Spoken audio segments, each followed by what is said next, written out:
देखिए ये वाला जो कॉन्सेप्ट है ना, ये क्लास में करवाना रह गया था, तो मैं बता दे रहा हूँ ये कॉन्सेप्ट क्या है।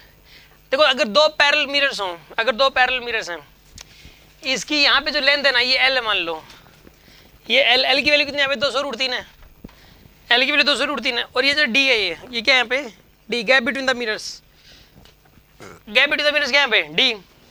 और ये वाला एंगल क्या है यहाँ पे थीटा, ये वाला एंगल क्या है यहाँ पे बताइए थीटा ना, ये वाला angle, this angle is theta here. अब मुझे एक बात बताइए आप, अगर लाइट रे ऐसे पड़ेगी ना तो ये ऐसे ना टकराते टकराते आगे बढ़ती चली जाएगी और कभी ना कभी बाहर जरूर निकलेगी। ये बताना कि after how many reflection the light रे will come out from the mirror system, इस मिरर सिस्टम से लाइट रे कब बाहर आएगी, कितने रिफ्लेक्शंस के बाद बाहर आएगी, ये बताना आपको। सुनो आप, ये वाला एंगल 30 डिग्री है, तो लाइट रे जो होगी ना यहाँ पे पड़ेगी इस तरीके से, ये वाला एंगल भी 30 डिग्री हो जाएगा। कितना हो जाएगा ये वाला एंगल बताइए 30 डिग्री हो जाएगा। यहाँ पे ये थीटा है तो ये भी थीटा हो गया, अरे अगर ये थीटा तो ये भी angle I equal to angle are.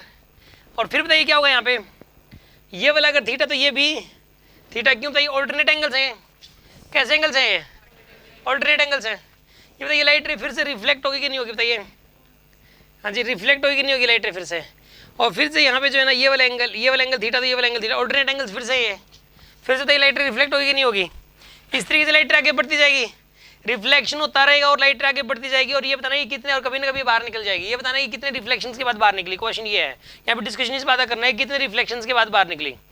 इसमें देखो कॉन्सेप्ट इस बात का है कि पता क्या होगा, हर यहाँ पे पता क्या, जैसे पहला रिफ्लेक्शन हो गया, एक पर्टिकुलर डिस्टेंस ट्रैवल करने के बाद दूसरा रिफ्लेक्शन होगा, फिर एक पर्टिकुलर डिस्टेंस ट्रैवल करने के बाद तीसरा रिफ्लेक्शन होगा, मतलब वही वाली बार बार पर्टिकुलर डिस्टेंस ट्रैवल होगी। मान लो ये लेंथ एक्स है, मान लो अगर यहाँ से पहला रिफ्लेक्शन होने के बाद ये एक्स डिस्टेंस के बाद ये रिफ्लेक्शन हुआ है ना, तो फिर से एक्स डिस्टेंस के बाद फिर से एक रिफ्लेक्शन होगा, और फिर से एक्स डिस्टेंस के बाद रिफ्लेक्शन होगा, यानी कि इक्वल डिस्टेंस आने के बाद रिफ्लेक्शन होगा। समझ, पहले और दूसरे रिफ्लेक्शन के बीच में जो गैप है, दूसरे और तीसरे के बीच में वही वाला गैप है, तीसरे और चौथे के बीच में वही वाला गैप है, यानी कि इक्वल डिस्टेंस आने के बाद रिफ्लेक्शन हो रहा है। ये बात समझ आ रही है आपको। अब एक काम करो, पहले तो ये जो इक्वल डिस्टेंस की जो वैल्यू है ना ये निकालनी है आपको, यानी कितने डिस्टेंस आने के बाद रिफ्लेक्शन हो रहा है। देखो यहाँ पे रिफ्लेक्शन हुआ, जैसे ये रिफ्लेक्शन हुआ, उसके बाद यहाँ रिफ्लेक्शन हुआ है, तो ये वाली जो लेंथ है ये एक्स है, इतनी डिस्टेंस हर ये एक्स डिस्टेंस आने के बाद रिफ्लेक्शन हो रहा है। ये पहला रिफ्लेक्शन है और ये दूसरा रिफ्लेक्शन है, यानी कि डिस्टेंस एक्स है, ये इतने डिस्टेंस आने के बाद रिफ्लेक्शन है। पहले तो इस एक्स की वैल्यू निकालनी है आपको। अब एक काम करो, इसके अंदर जो है ना इस लेंथ को डी मान लो। आप क्या मान लो इस लेंथ को बताइए, डी है, ये लेंथ कितनी है यहाँ पे डी, और ये वाला एंगल क्या है यहाँ पे थीटा। अब इस ट्रायंगल का यूज कर लो, इस ट्रायंगल के अंदर ये वाला एंगल हमें पता है थीटा, और ये लेंथ हमें पता है डी, और ये लेंथ कितनी यहाँ पे एक्स। तो ये बताइए टेंजेंट थीटा की वैल्यू कितनी आएगी यहाँ पे, टेंजेंट थीटा की वैल्यू बताइए आप। ये तो बेस है यहाँ पे and this is perpendicular air, perpendicular upon base हो जाएगा नहीं हो जाएगा बताइए, परपेंडिकुलर अपॉन बेस यानी कि एक्स बाय डी। तो एक्स की वैल्यू कितनी आएगी यहाँ पे डी टेन थीटा आएगी, एक्स की वैल्यू कितनी आएगी डी टेन थीटा। हर डी टेन थीटा डिस्टेंस जाने के बाद रिफ्लेक्शन हो रहा है कि नहीं हो रहा बताइए आप, हर डी टेन थीटा जाने के बाद रिफ्लेक्शन हो रहा है यहाँ पे, हर D ten theta distance travel करने के बाद। अच्छा एक बात, तो टोटल लेंथ कितनी यहाँ पे एल है, टोटल लेंथ कितनी यहाँ पे, तो एल यहाँ पे नंबर ऑफ रिफ्लेक्शंस निकल जाएंगे L upon D tan theta से। कैसे निकलेंगे बताइए, एल अपॉन में टोटल लेंथ एल और डी टेन थीटा जाने के बाद रिफ्लेक्शन रहा, और एक रिफ्लेक्शन बिल्कुल शुरू में हो चुका है, एक रिफ्लेक्शन बिल्कुल स्टार्टिंग में कोने से ही हो चुका है ये तो, ठीक है ना, लाइट रे को अंदर लेके जाने के लिए।